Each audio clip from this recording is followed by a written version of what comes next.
Surprise pole late in this season for one of the underdog drivers. Wyman Milanovic leads us to the green flag, and already we're looking for a pass for the lead in the championship right now, possibly Shoko Makinahara on the inside of Maki Kitagawa, and we are underway for the championship race here in the 2024 BF4 Series as they head into the braking zone. Nose to tail, the top three drivers break away from the pack, and here comes the 7 machine around the inside of the 53 and completes the pass into the second spot. Goes Shoko Makinahara.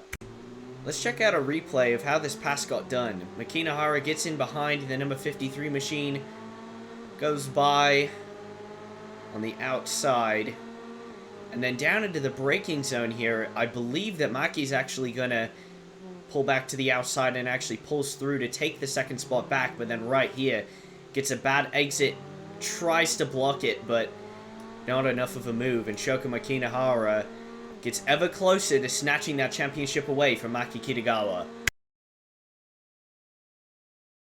Right now, just over a 2 or 3 car length lead on the second place driver, but Makinahara looking for a championship, looking to defend her championship season in 2023. Will not let this win escape her. Even if it means losing the championship, she still wants to end out the season with a win.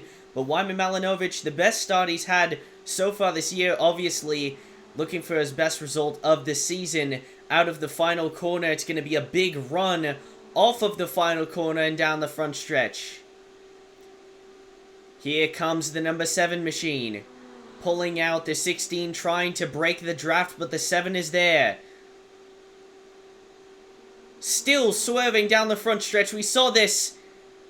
And down the inside comes the 7 machine. And she slides the tires, but she somehow makes the corner. Almost a little bit of contact right there, but Shoko takes the lead. What a move.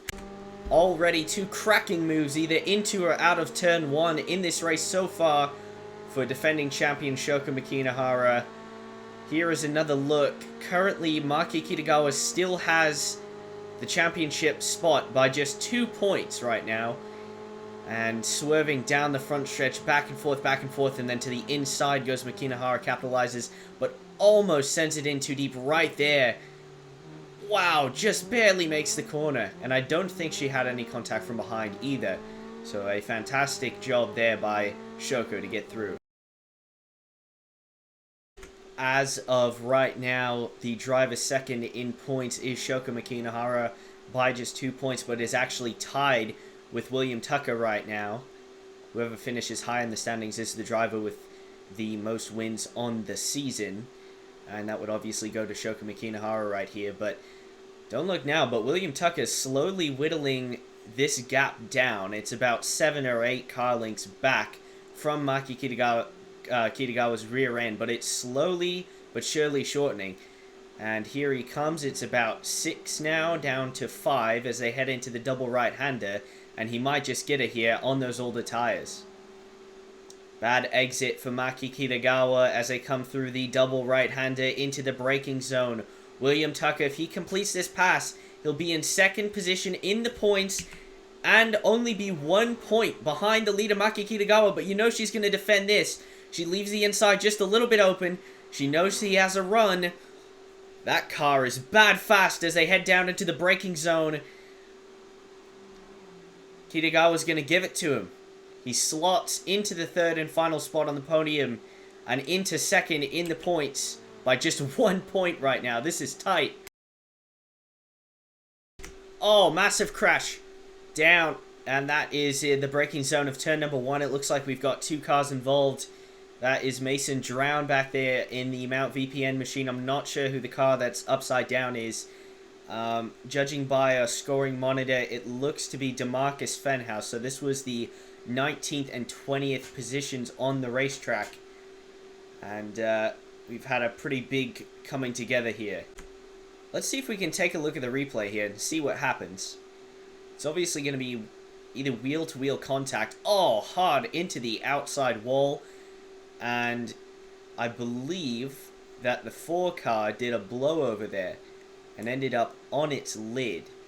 So the yellow flag's almost immediately out, and understandably so. as they reset those cars and bring them back to the pit lane.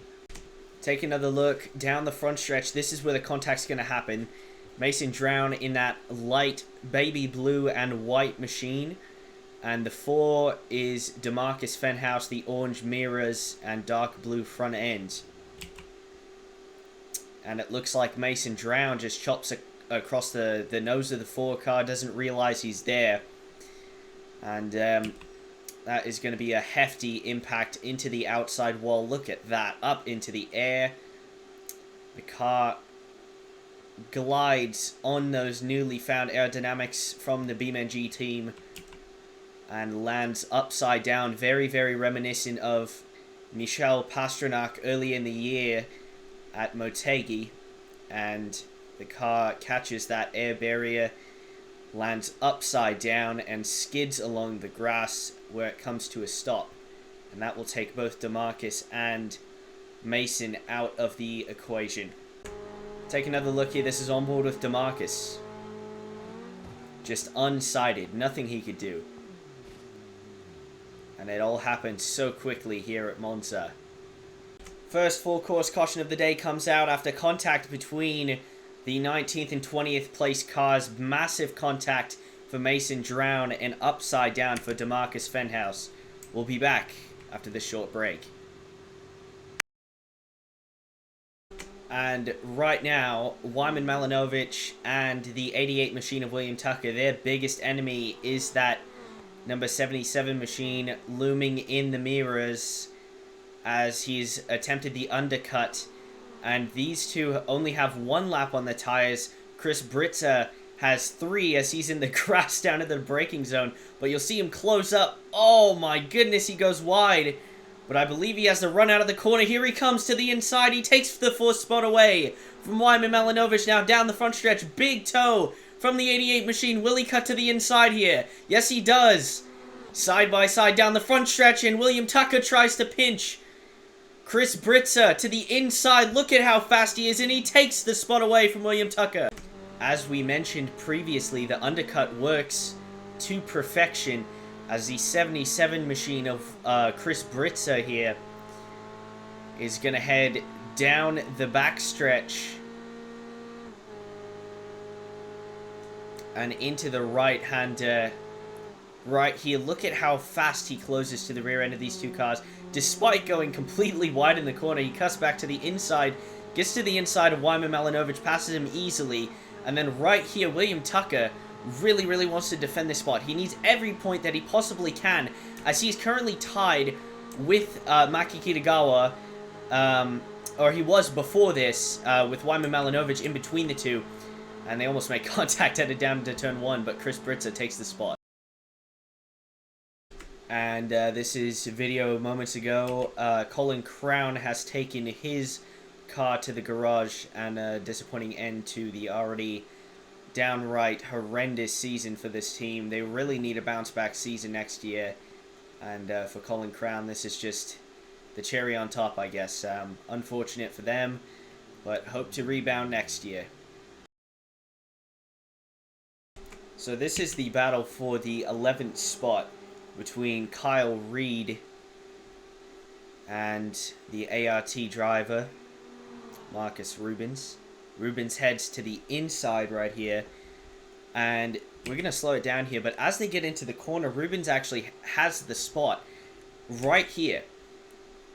As they get into the braking zone, Rubens misjudges his braking point. He does eventually get the spot, but right here, the car's going to snap sideways under braking, and he tries to correct it, but right here, he's actually going to go over the ripple strips, up into the air, all 4 tires off of the ground, and unfortunately, the unsuspecting number 17 machine of Kyle Reed, already having not the greatest season of all time, gets into the front end of Marcus Rubens. These are 2 drivers who will not be racing in this series come next year. Colin Crown taking over for the Ergovich Motorsports machine that Kyle Reed is racing in. Felix Arvorn will be taking over for the number 83 ART machine.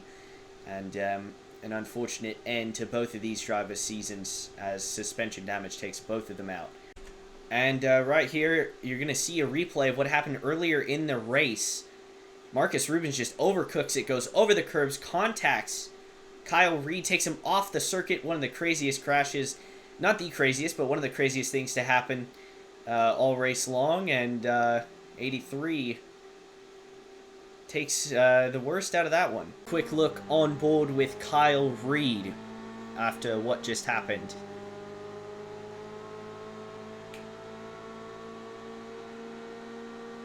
You can hear Marcus Rubens coming to the inside right here. Down in the braking zone, Rubens has the spot. Oh, just loses it on the inside and nowhere for Kyle Reed to go there. That is an unfortunate incident for sure and ends up taking both of them out. Marcus Rubens back to the pits, but he will be out with suspension damage. And out of the final corner, 1 lap to go until we end what has been such a entertaining and exciting season of BF4 competition. Shoko Makinahara looking for her 6th win of the 2024 season. And it's going to be a bittersweet one if she can hold on. Throughout this entire 2024 BF4 season, no one has been more consistent, more speedy than Shoko Makinahara. Most podiums out of anybody this season. Only one coming close is Lotus Coughlin, who isn't even finishing on the podium in points as things stand. But Shoko Makinahara has been so impressive this season. It's quite surprising that she will not be crowned the champion at the end of this year. Hops the curbs there, gets into the almost into the sand trap on the outside there. But just trying to bring it home for her 6th win of the season, her 18th podium, her 20th top 10, only 3 DNFs on the season.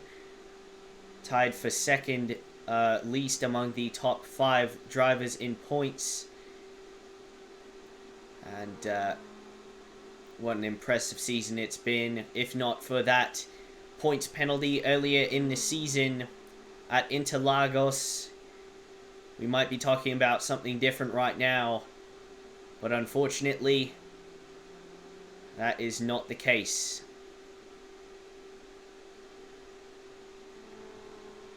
And Shoko, although she might be disappointed in the championship run, I don't think she'll be disappointed in the slightest about this absolutely dominant win in the championship race. Hopefully this will give us some confidence when she joins the Beam Formula 2 season next year. Out of the final corner for her 6th win of the season, Shoko Makinahara will come down the front stretch and she will win the race, lose the championship by 3 points, and in 2nd. What an impressive year. 14 podiums, 20 top 10s, 3 wins. Lotus Coughlin comes off of the final corner to take 2nd. And Chris Britzer just behind her will finish on the podium once again. And coming to the line, side by side for the final spot, William Tucker will finish 2nd by 1 point in the championship. But it's going to be Maki Kitagawa for Team Itasha who takes the championship victory by 1 point. Unbelievable. What a great season for this team, and I think they deserve it. As Shoko Makinahara shows her appreciation to the fans stopping by the front stretch, but it's going to be Maki Kitagawa in the number 53 Team Itasha racing car that will take the championship victory. Overall, what an incredible performance by this team. 10 podiums, 20 top 10s. The 2nd best average finish of anyone this season. And a deserved championship victory for the number 53 driver, the young 17-year-old Japanese driver with her first career championship in the books for the BF4 season. Moving on to IndyCar racing full-time next year for CVK Motorsports. And what a way to end off a 2024 season.